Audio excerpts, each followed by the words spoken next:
Well, I wish everyone realized that they're divine beings. So we aren't just us here in this human Yeah. body, right? We are much more to what we've been told. And I think that's really important. That's the first thing that you need to recognize is that we're very powerful beyond measure and we can create our reality. We can create things, in our existence. We can create the life that we desire to live. Hello, and welcome to the Connectedness Podcast. Just as you might have guessed, I talk about connection and connectedness on this podcast, our connection with everything in the world around us. Whether you see it or not, we're all connected, and it doesn't matter if it's our dog, our cat, our God, our body. And I'll also talk about some more abstract connections like our career or our land, our community, our emotions, your body. Life is all about connection, so the sooner we recognize that, the sooner we can have an easier, more meaningful life. I will talk about these connections through different lenses, things like synchronicities and coincidences, or just everyday little bits of magic and miracles that we usually dismiss. It's really important that we pay attention to all of this so we can live an easier, more meaningful life. So welcome to the show. I'm your host, Karen Cleveland. Welcome back to the show, everyone. I am really excited to have someone here who I have talked with before on her podcast. Tonia Braddock is a quantum practitioner who activates others on how to tune into their own inner guidance naturally and intuitively. Tonia specializes in EFT tapping, the emotion code, and quantum healing hypnosis. She is the host of the Existential Empath podcast, where she shares her unique journey on how she maintains her frequency while navigating life as an intuitive empath, and also dialogues with special guests to bring unique and conscious expanding topics to her audience. It's a big pleasure to have you here today, Tonia. Welcome to the show. Thank you so much, Karen. It's a pleasure to be a guest versus a host today. Yeah, that's right. It is, isn't it? So I get to ask you the questions, and I have a lot of questions I want to ask you, but what I would love to start with is kind of your journey to helping other people with the modalities that you use. And from talking with you, I know you have some synchronicities and coincidences in your life. So also want to start with that before we talk a little further about what you do. Absolutely. So, my journey has been quite interesting, so to speak. So, I worked in the healthcare field for nearly 20 years in the facet of death, dying, and loss. And so I grew up in a family that had a funeral home. Okay. Oh, So I was around death, quite often. This was my uncle's business that was running. However, there were times when I spent time there often. So when I went into college, I knew there was probably some sort of facet around death that I would be working around, but I wasn't really sure what that looked like. And so when I got out of college, my first job was working for a software company, which couldn't have been any more different than working around death and loss. But yeah. as time went on, I started to find my little niche in nonprofit. So I worked for a blood center, I worked for a hospice, and then later on, I worked for organ and tissue donation. That's when I started to really realize I had these intuitive empathic abilities, is when I was working with people who were losing their loved ones on a regular basis. Oh, And I was beginning to have contact from the other side regularly. Now, at this time, I did not realize that I was going through a significant amount of physical pain as well. And I didn't know that I was literally picking up a lot of the emotional baggage that these families were carrying for the loss of their loved ones. I was literally picking it up and throwing it in my backpack, and it ah, was causing me tremendous amounts of pain. I had severe back pain to the point where it took me 30 to 45 minutes every morning just to stretch to get out of bed. I could oh my not jump out gosh. of bed. I was finding myself crying quite often over families that maybe I had worked with a month or two prior. And I didn't really recognize what was happening in the moment. Well, fast forward a year or two. after all that was happening, I was going through all those dynamics. Yeah. I was invited to an energy healing conference in Layton, Utah. So at this time, I was living in Florida. I traveled to Utah and spent probably 7 to 10 days there. I believe it was gorgeous. That's when I was sitting in the audience listening to a gal talking about being empathic and picking up on the emotions of Mm, others and understanding unprocessed emotions and trapped emotions and all of these things. And all these light bulbs were going off in my head like, whoa, that kind of sounds like me, especially working around all of these grieving families. right. And so I went back to Florida and I felt like a different person. I felt like a new person. So this started my path of learning more about energy medicine, energy psychology, and it guided me to learn about applied kinesiology, or what some call muscle testing, learning how to communicate with my subconscious mind. It then guided me into the emotion code, which is where we use muscle testing to see where emotions are trapped in the body, because each organ within our body holds certain emotions. Right. Like the Right. liver, for example, holds a lot of anger. The gallbladder can hold bitterness and resentment and things Mm, like that. The kidneys hold fear. And so I started to learn where my emotions were trapped, and I started to use myself as a guinea pig. So I was just muscle testing away, and I began to recognize I was feeling lighter. I was feeling happier. I wasn't in as much pain anymore. I was processing some of the emotions that I was dealing with, moving from one family to the next family to the next family, in that job.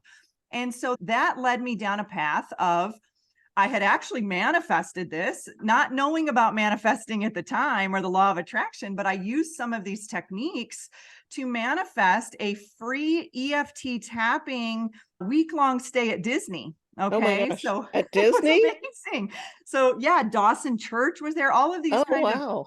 higher end EFT tapping practitioners. And I had submitted an essay on, where I was at, how I was, sent to this energy healing conference and learning all this stuff. Well, I ended up winning, this, and I was able to really dive into it. Now, I lived in Orlando at the time, so I wasn't staying on the Disney resort. I was actually driving down. I was maybe 30 minutes out, Oh, driving down, doing the classes and then coming right. home. So I really just won the conference, so to speak. And so that kind of guided me down that path of EFT tapping. And that in itself started to really release things much faster, for me. So I learned the applied kinesiology, the emotion code, then I learned EFT tapping. Well, during this time, and this is where some of those synchronicities come into play, I knew it was time for me to leave my healthcare job. I knew it was going to be time for me soon to move. I had lived in Florida for roughly 20 years, and I wanted to live somewhere with seasons. And I knew Oh, I wanted to live somewhere in the mountains or near the mountains. I just didn't know where that was. I didn't know if it was Tennessee. I didn't know if it was the Pacific Northwest. right. So what I started to do was book some 7 to 10 day vacations. While I was at this job, I had a lot of what they called PTO, or paid time off. Right. So I started to use that to see, okay, Tonia, where do you want to live? Where do you want to relocate to? And I literally would ingrain myself into these locations as if I lived there. Okay. Mm, So I'd get an nice. Airbnb, pretend Yeah. it was my house. Yeah. I'd go to Nice. Whole Foods, pretend I was doing that in the morning, these different things. Did And you ever so pretend that you were going to work? no, I did not. I never pretended I went to work, but I knew in the back of my mind I was meant to create my own path. I knew Okay. that I was going to be establishing my own business. I just didn't know what that looked like, Okay. yet. And so I know I had shared this story with you on my podcast when you were a guest on mine, and you Yeah. said, could you please share this story with us? And so Yeah. when I lived in Florida, I had a friend, and okay, I'm 5'11". I'm a tall gal. Okay. And I had a friend, this guy who was shorter. He was probably 5'3 or 4. Okay. And we had nicknames for each other. Squirrel. I called him Squirrel and he called me Giraffe. Okay. So this was in itself just a really funny story. Well, I had told him, listen, I just booked a trip out to Boise, Idaho. For some reason, I want to go explore that area. I want to explore Idaho or Oregon and some of northern Utah, that area. I'm just not really sure I want to be. Right. So I booked my trip out to Boise, and I said to him, if I see a giraffe, I'm going to know that this is the state that I'm meant to be in. Whatever state I see the giraffe in, I know that's where I'm meant to be. So this was just my beginning stages of synchronicities. I was just kind of putting that out into the universe. So I get out there, and I'm out there for a few days. And now this is October. So it's a beautiful time in Boise. It's the leaves are changing. There's Yeah. a fall crisp in the air, Yeah. So I'm just loving it coming from Florida because it was 95, there. And so I get out to Boise, and one morning I find this beautiful park across from a Whole Foods because I wanted to go get an iced coffee or something. And then I was going to take a walk in this beautiful park. Well, I'm in a very heightened state of emotion. I'm joyful. I'm happy. I'm really enjoying, this fall scenery. And so I call him on FaceTime, and I am just excited. I'm like, look at this, look at the leaves, look at the beauty, it smells so good. I just remember all my senses were on high. Mm-hmm. Well, as we're walking around, I'm kind of panning around. I've got my face in it. So I'm panning around, and he says, stop, wait, stop. What's behind you? And I said, I don't know, a tree, I'm like, I literally I see it in my, as I'm looking in my FaceTime, I see it. I'm like, what is this? Is that an animal? I turn around, and I'm not even joking, Karen. I turn around. There is a giraffe, a live giraffe standing behind me. Now you're asking me, Tonia, you're in the middle of Boise, Idaho, in the Right. city, and there's a giraffe. Right. Where is that coming from? Right. That was my question too, because he's like, look, there's your giraffe. Like I can hear him while I'm in awe. My jaw's on the ground, and I see a live giraffe standing there.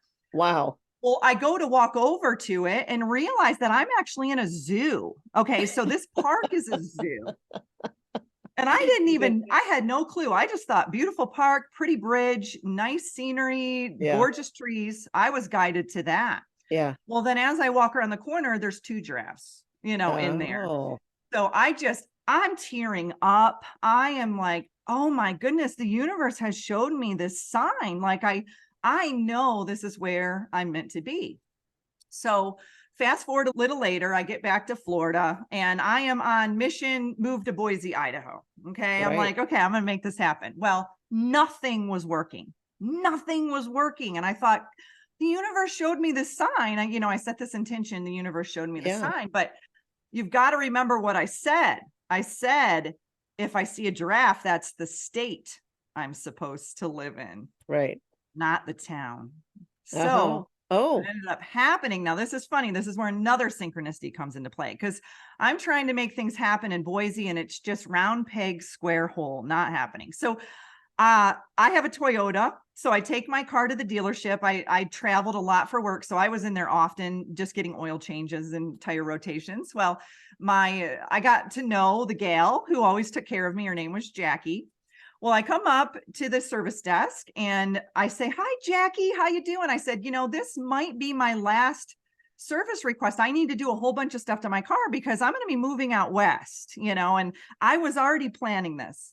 She says, that's funny you say that. I just had my client right before you just came in and said they're moving to Coeur d'Alene, Idaho. And I thought, where's that? Where's Coeur d'Alene? Yeah.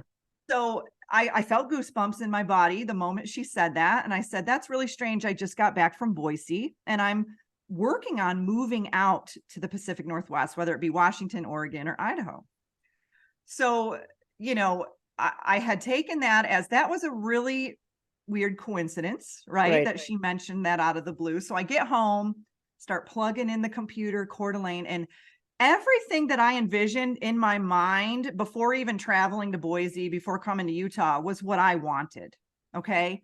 When I was looking at pictures of Coeur d'Alene, Idaho. Oh, okay. So let me interrupt for just 1 minute. When you made the intention of, you will see a giraffe, how did you tell the universe that? Did you just randomly say it? Did you say it in meditation? How did you make that statement or request to see a giraffe? I didn't. I just made it to my friend Squirrel. Okay. I said, if I see a giraffe, and we laughed about it. It was a very high frequency type of Okay. setting an intention, which I didn't even know I was doing at the time, but we Right. were giggling about it. Like if you see, and I was in my mind thinking maybe a sticker of a giraffe, I wasn't necessarily saying physical, but I spoke it into existence and then we laughed about it, which raised the vibration of Yeah. it, Yeah. Okay. Yeah. Okay. And so, as I'm on the computer, I'm looking at all these pictures and I am just lighting up. My whole body is like, oh my gosh, this is where I need to be, is Coeur d'Alene, Idaho. Now, if you look at a map of Idaho, Boise's way at the southern end Hmm. and Coeur d'Alene's way at the tip, almost like to Canada. Yeah. I thought Yeah. that's a big difference. Yeah. So the funny thing though is I did not follow that guidance. I kept moving. I kept looking at Spokane, Washington, which was 30 minutes across the border. For some Right. reason, Right. I wasn't following my intuition. And I ended up moving to Spokane and I didn't like it. I didn't like Uh, it. Well, then a year goes by. I'd signed a year lease. A year goes by. I ended up moving over the border and I have been here ever since. And I have been so happy. I feel like I live in a Hallmark movie. Literally, that was one of my intentions too. I wanted to live in a town that looked like a Hallmark movie. And I if you've love ever that. seen Coeur d'Alene, that's what it looks like. I love that. So isn't that interesting? Such a big difference between, Spokane and Coeur d'Alene. I mean, it is a different state, so they're managed differently, but they're so close together. You would think, one and the same, right? And it's city versus country too. I think that's a big Oh, difference. You go into Spokane and it's hustle bustle, a yeah, lot of yeah, city, and it's like you said, it's a very different state. You cross that state line and you can feel there's a big shift in the energy yeah, there too. And so, but at the time I didn't recognize that Coeur d'Alene was really what my intuition was, through the goosebumps, through the synchronicity, through my friend telling me that at Toyota, through the yeah, giraffe in Idaho. All these things were telling me, Tonia, here's your guidance, but yet I still didn't follow my guidance. And right. now that was a lesson for me because Yeah. now I do. Yeah. So tell me about that guidance, if you can. I know it's hard to put into words, but how do you hear or feel your guidance? How do you know what it's telling you? Yeah, and that's a good question. And Karen, I do think it's different for everyone, because I think if I can share my experiences where others may say, no, that's not how I receive Yeah, guidance. And so yeah, I do think it's up to the individual to define that for themselves. Now, me, I'm very clairsentient. Clairsentient means I can feel things very easily. I could be at the grocery store feeling great, and then a gal walks up behind me and my back starts hurting. And I immediately know, mm, oh, that's not mine. That's right. her pain. So, but yet that's also made me a better healer working with people too, Right. because I can immediately pick up on things where in the past, before I knew that's what was going on, I took that on as my own. I thought, oh, I have this Yeah. back pain. I got to go figure out what's going on. Oh, So yeah. mine is the goosebumps. I call it the cosmic orgasm. It's kind of funny because when I get it, it starts at my feet like a ripple of energy and it rolls up my whole body, out my head. And to me, that tells me truth. If I've set an intention and Okay. I have that happen, Yeah. it'll tell me, Tonia, you need to follow this. This is your guidance. And also too, number sequences. I think, that's probably part when people think of synchronicities, they think of different Yeah. number sequences, right? And so when I moved across the country from Florida to Washington at the time, I was seeing an abundance of the number 44. So 44, 444. It was just obsessed. It was just in my face the whole time. And for me, I have been able to establish that the goosebumps in correlation with the number 44 Mm, is an extremely solid, intuitive step for me to yes. take. It's like a validation. So it's Yeah. like, okay, I've got the goosebumps Yeah. and now I'm seeing the 44. I know that that's the key. That's the combo for me. Now, Right. others out there it may be different. Could you share maybe, Karen, your experiences on some synchronicities that in your heart that that's my path? Yeah. Yeah. Definitely numbers as well. So there was a time, and I don't know how many of my listeners know this, but I ended up marrying a man while he was in Kenya. And before he actually moved to the United States, I had all kinds of things come up, like mentally. Like if I was in a relationship and he was here with me, I would have broke up with him 100 times, okay? Because in Kenya, sometimes you just lose your phone call and then you don't talk for a week. Mhm. And so in my mind, I'm like, oh, he doesn't like me anymore. He's not calling back, all this kind of garbage that we tell ourselves. But I continually had guidance, like numbers that were like, no, you're on the right path. And then even words sometimes would come to me. I'd sit down and start meditating on it or asking the universe, what am I supposed to do? And it's like, you're going to let your garbage get in the way of this? You're going to let your mindset get in the way of this? Or you're going to let his mindset get in the way of this? Anyways, so yeah, kind of the same thing. Is a lot of times it's numbers.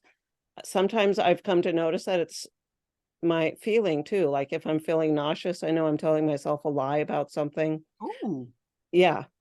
So sometimes it takes me a while to get there, and all of a sudden it's like, oh, duh, what's the lie I'm telling myself about this? that's good. I'll So have to tune into that because I didn't really think about using the emotions to see, okay, is that a negative thought pattern I have? That's great. I love that. Thank you for yeah, sharing that. yeah. And you're right. They come differently for everyone. And I think we just need to get to know where we are personally. What's my steady state? What's my normal? And then, the positive or the negative from there. Or not positive and negative, but feels Yeah. good, feels bad. Yeah, and I So had an experience the other day. I was actually sharing synchronicities with a friend who's very new to this. She's like, "Tonya, I'm seeing 111 and 1111, and I said, "Oh, you're just beginning to recognize, the synchronicities." And yeah, I was talking about the holographic universe and the matrix and how we can work with it. And, it was so funny because as I was driving and as I was talking, she was in my passenger seat. I kept seeing cars go, I would see cars go by. I said, "Oh, look, C44." Two cars would go by. "Oh, look, 444." To three cars would go by. I'm not even joking. 4444. And this all happened within less than a mile. And she's like, "Whoa." Like I said, and then I said, "Look at the clock. 244." It just was yeah, really incessant the way that it was happening. And it was almost like I couldn't see her because I was looking at the road, but right, I could feel her having right, these little sparks of right, awakening, like, "Oh my gosh, we are living in a universe that we can work with," yeah, and so that was a neat yeah. experience to visually for me to see and experience, but also for her to see too. Yeah, it's really fun when you start talking about them with other people, and I've recently become I think since I talked to you last, I've become immersed in a community where they talk about coincidences intentionally, and someone's doing research on them, and it's a lot of fun to hear them, and just to know it's like it's a reaffirmation of what we think or what we're feeling, or we're going in the right direction, the wrong direction, whatever it might be. Yeah, it's like So a little wink. what's that? It's a little wink from the universe, like, "You're on the Yeah. right path." It is, it is, exactly. It's I fun. love Have you that. had experiences where they've been overwhelming almost? Like, I'll have that. It's just I'll see 44 in the matter. Now, I've actually had this experience, almost like I feel like I'm manipulating it a little bit, where I will look at the clock and it'll say 1:45, and I'll say, "Oh, I just missed it."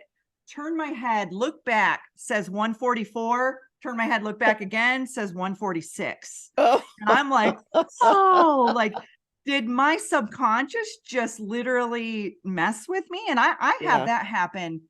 I wouldn't say it happens all the time, but I definitely have had it happen more than once. And I've had it in my car. I've had it happen on my car as well as on my stove.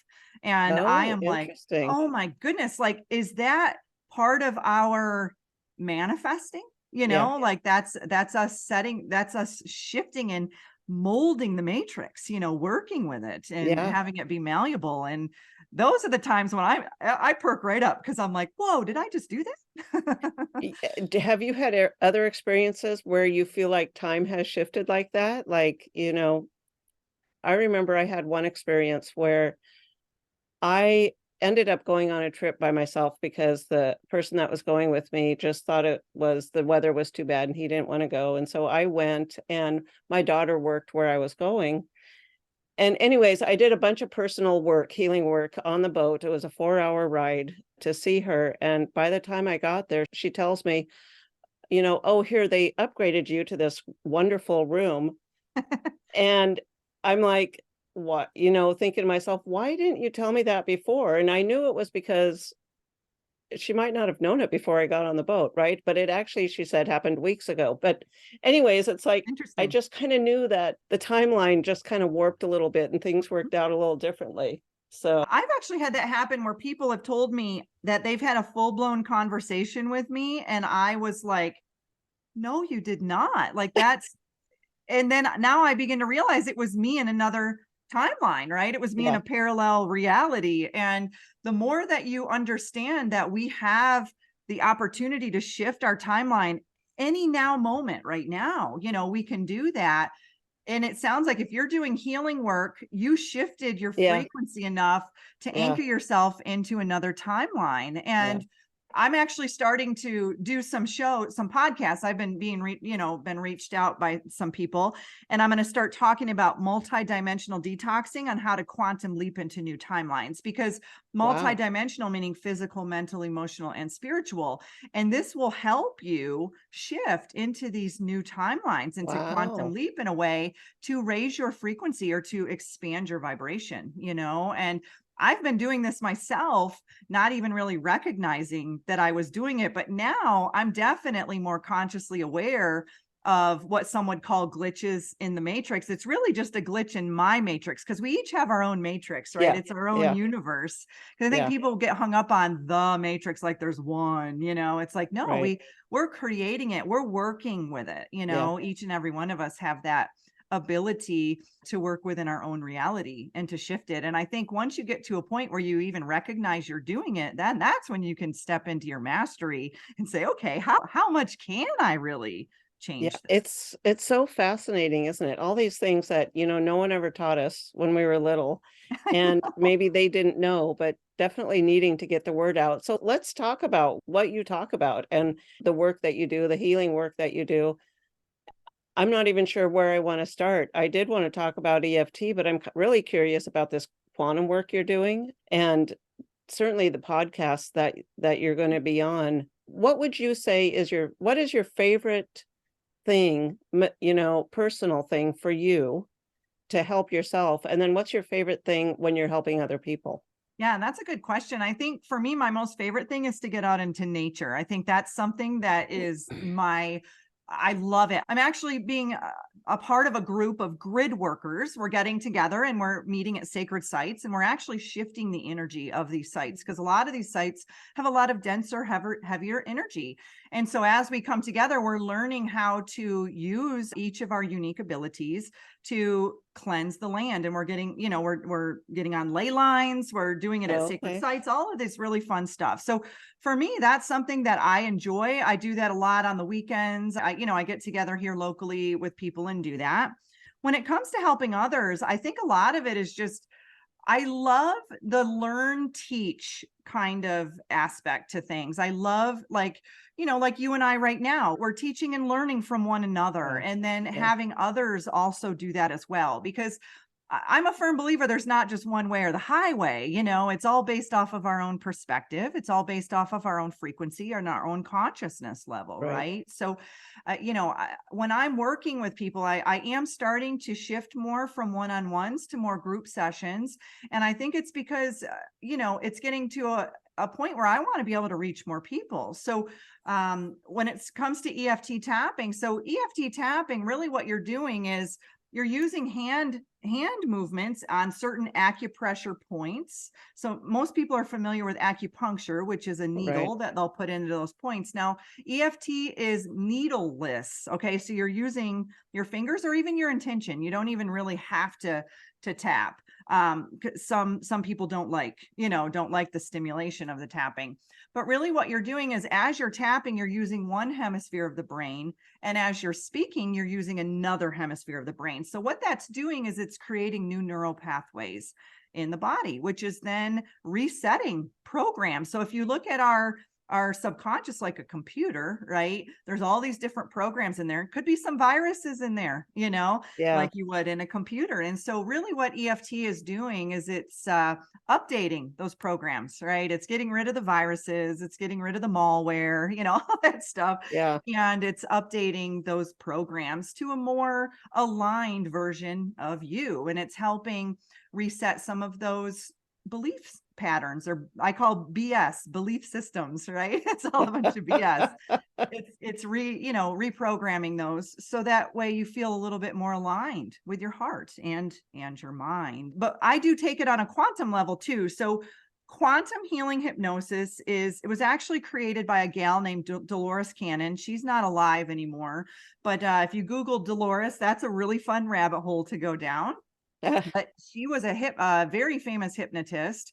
And the word hypnotize is even scary for people. I look at more like a meditation. So what I'm doing is I'm guiding people on a journey, really. I'm guiding them into a deep Mm, theta brainwave state, which mm, theta is the state right when you wake up in the morning, that kind of groggy state that you're in, and right before you fall asleep. That's the theta state.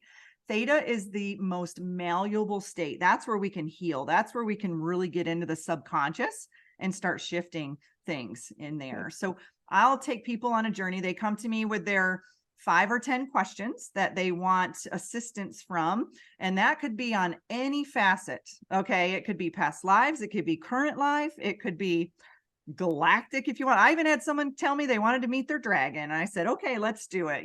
So it really is up to the individual on what they want to gain information from in their subconscious, because the subconscious is vast, you Right. know. And so I'm guiding them on a meditative journey into the subconscious to get to a point where they're in such a deep hypnagogic state where I can tune into their higher self, and it's bringing that information forward. So now I do use the tapping in those sessions. I You use the do. muscle testing. I use the emotion code.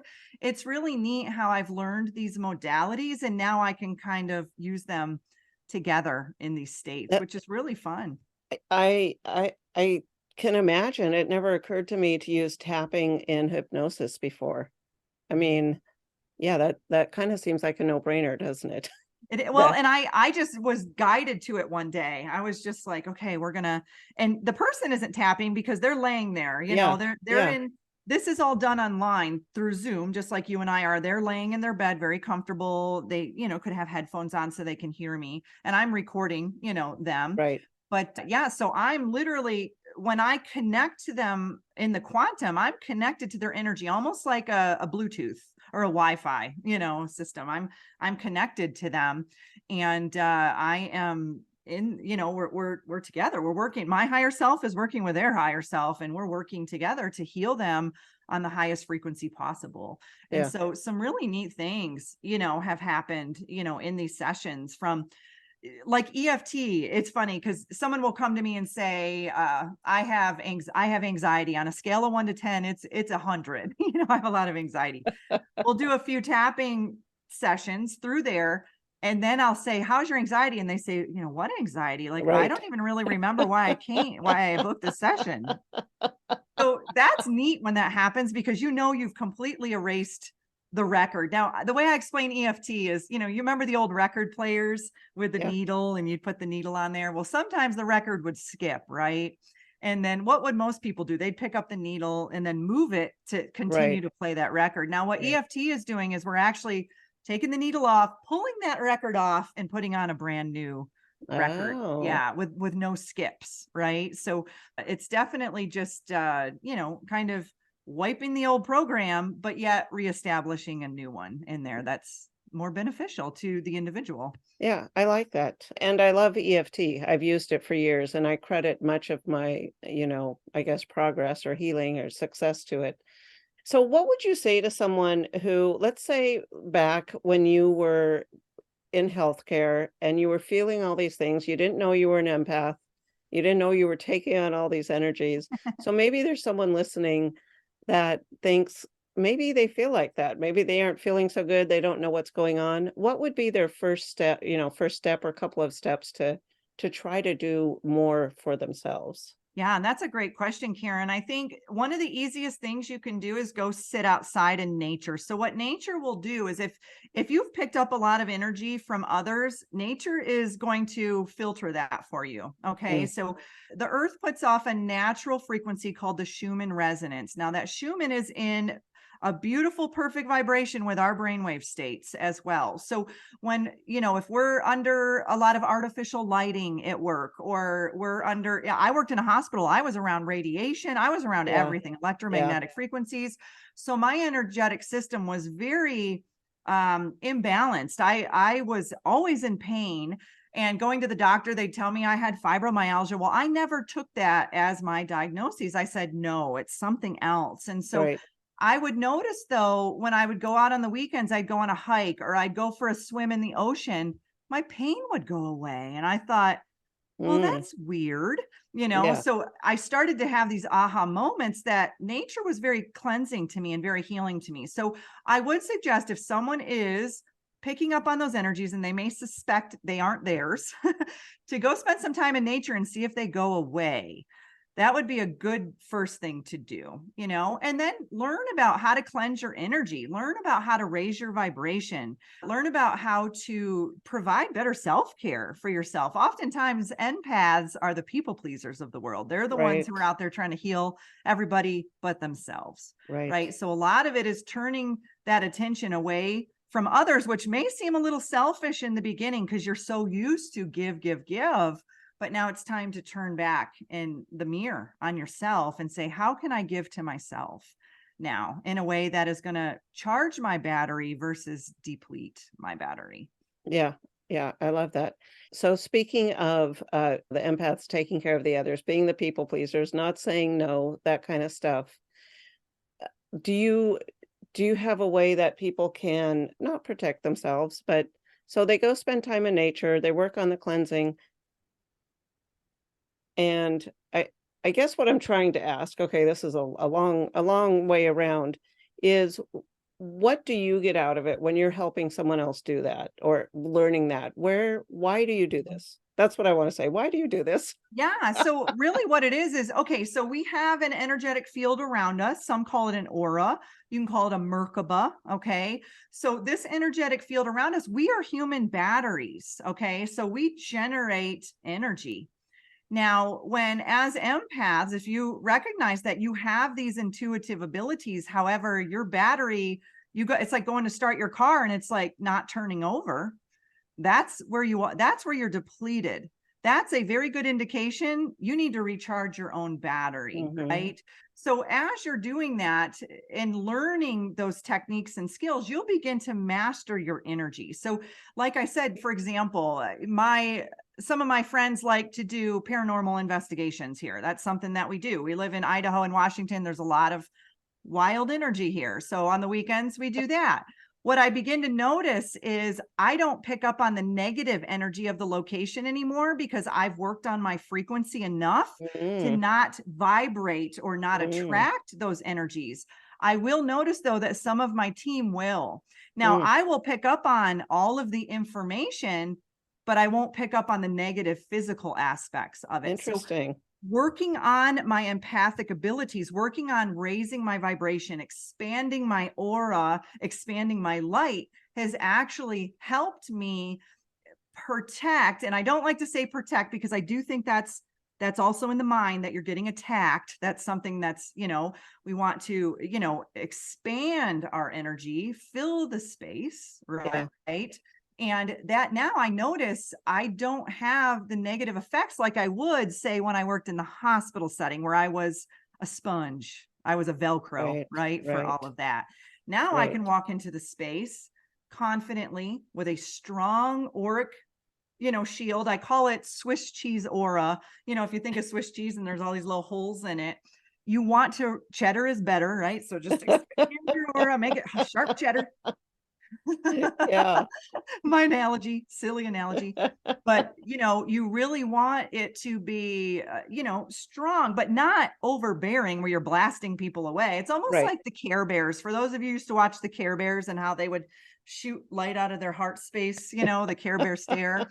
You want to kind of walk in with this beautiful energy around you that you feel confident that this bubble is yours, that this Mm, energy is yours, and that you don't have all these hitchhikers coming into your Swiss cheese aura trying to kind of hook up the jumper cables, so to speak, to your battery. And so, yeah, so I think me learning the lessons of being an empath, learning how to expand my energetic field, and now being able to teach others to do the same, it empowers them. It yeah, really empowers them, and it helps them heal multidimensionally, physically, mentally, emotionally, and spiritually in the long yeah, run. yeah. What do you wish everyone to this is a two question, but you might answer it the same. What do you wish everyone knew, and what do you wish everyone would stop doing? Oh, good question. Well, I wish everyone realized that they're divine beings. So we aren't just us here in this human Yeah, body, right? We are much more to what we've been told. And I think that's really important. That's the first thing that you need to recognize, is that we're very powerful beyond measure, and we can create our reality. We can create things, in our existence. We can create the life that we desire to live. yeah. And what was the second question? What do you wish people would stop doing? Gosh, that's a good question.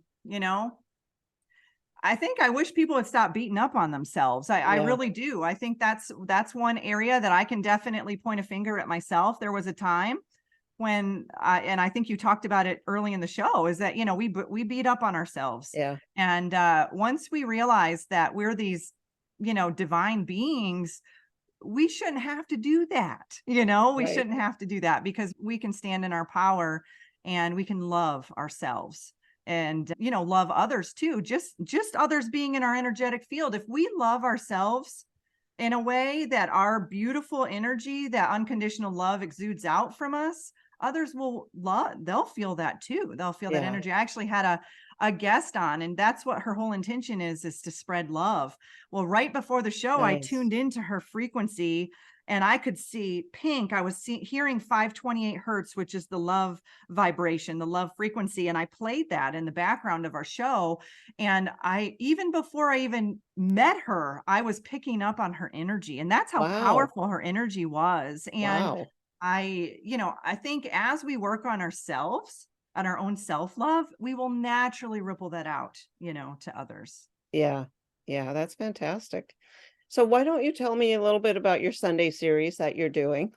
Because Yeah. I So I just started this. I thought, I want to be able to teach people EFT tapping, because this is a modality that once you learn it, you can do it on your own. Right. So, yeah, my whole spiel when I have people come to me as clients is, I don't want to see you for a year. I don't want to see you every right, month for a year. I want right. you to learn these techniques, and I want you to go and empower yourself and Yeah, work on your own healing. I don't want to be the enabler. yeah, I yeah. want to teach you, right? So I thought, why not start an EFT tapping online group series where I can start teaching people how to tap, and also providing an EFT tapping script for them, because a lot of times people will say, well, I know the tapping points, I just don't know what to say. Uh-huh. And so, when it comes to EFT tapping, you're actually tapping on what would call the negative, or the existing Right, conscious beliefs, right? right.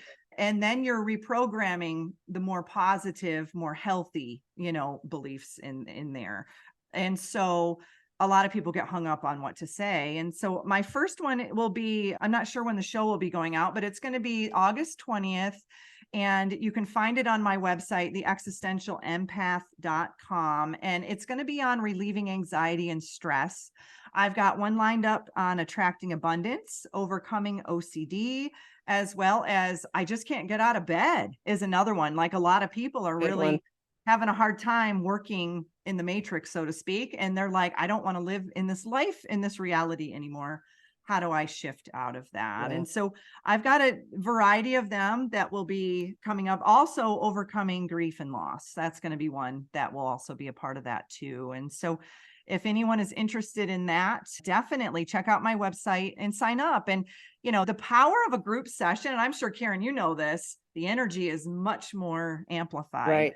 right? Right. So when we have a group on there tapping and we're all speaking things using our resonance, our voice, Yes. right? Yeah. It is, ooh, boy, does that project it out, So I think it's, I'm looking forward to these group sessions because I think it's going to be powerful transformation. Does a person sign up for the entire series or one by one No, we're or? going to do one by one, and I'm Okay. doing them on Sundays because I feel like that's a kind of a good day. Yeah. Usually people are more relaxed and whatnot. And so yeah, like I said, my first one will be August 20th, and then if you want to follow them, you can follow me on Instagram, the Existential Empath, or even Facebook. And I Yeah. have a YouTube channel as well, the Existential Empath Yeah. Podcast, where I'm posting them And too. So you can follow me on any of those and you'll see which one I'm doing. right. Of course, we'll have links in the notes, but for the listeners that aren't at their computer, that's fantastic. I'm so glad that you've been here with me today, and we've talked about some of the really important things for people to know and to do. And is there anything you want to add? Anything else that you feel like needs to be said, to people? Karen, honestly, really what I want to say is a healer isn't there to heal you. They're just there to guide you to your own internal knowledge, your own intuition to heal Yeah. yourself. And Yeah. so, I think many of us, who heal ourselves, we have this drive, or craving to want to go and teach it to the world and to teach to others. And that's amazing, but yet it's when it crosses that line where people are heavily reliant on the healers. And that's where us as healers can drain our energy a little bit if that's the case. And so really what I like to do is be able to empower others so that way they can learn tips, tools, and techniques. Like when you came on my show, you shared a lot of tips, tools, and techniques on how to attract abundance in your life. And so my whole intention with my podcast is to not only share my tips and tools, but also the tools of others. So that way Yeah. every listener or every watcher can take what resonates and then move on, Yeah. with that and be able Yeah. to add that to their little tool belt. And so I just enjoy doing that and being able to teach, but also learn as well, because we aren't always the teacher, right? It's important Yeah. for us to learn too. Sometimes we think we are, but we're not, are we? I think that's where I was going with that is that, whether you're a healer or Yeah. reaching out for healing, we're always learning and teaching from each other all the time. Yeah. Well, and the thing is, so as you're leading an EFT group, you're or individual sessions, but when you're leading a group, you're benefiting from what the other people need as well. So it's a fantastic reciprocal kind of thing. So Absolutely. And I'll tell you, it's funny because this is the neat thing about working in the quantum and working with energy is I'll be struggling with something that week, and then I'll immediately attract clients that are struggling with the same because we're on the same vibration. right. And then we end up, they don't always realize that they're helping me too, but Yeah. we'll end up, kind of moving those programs out and healing both of us, Yeah. during that session. That's fantastic. Life is funny. Oh, I know what I wanted to say real fast. You mentioned when someone says that's weird, right? I think we need to pay attention when we notice something or something's going on in our life and it doesn't seem right. That's weird. I think that's really a key to pay attention. And why is it weird? What's weird about Yes. it? That's a great reminder. Yeah, Because if it looks out of place, there's a reason it's out of place, right? exactly. Exactly. All right. Well, obviously I could keep talking for a long time. So thank you so much for being here, Tonia. And to my listeners, thank you for being here and hope to connect later. Thanks, Karen. It was a pleasure.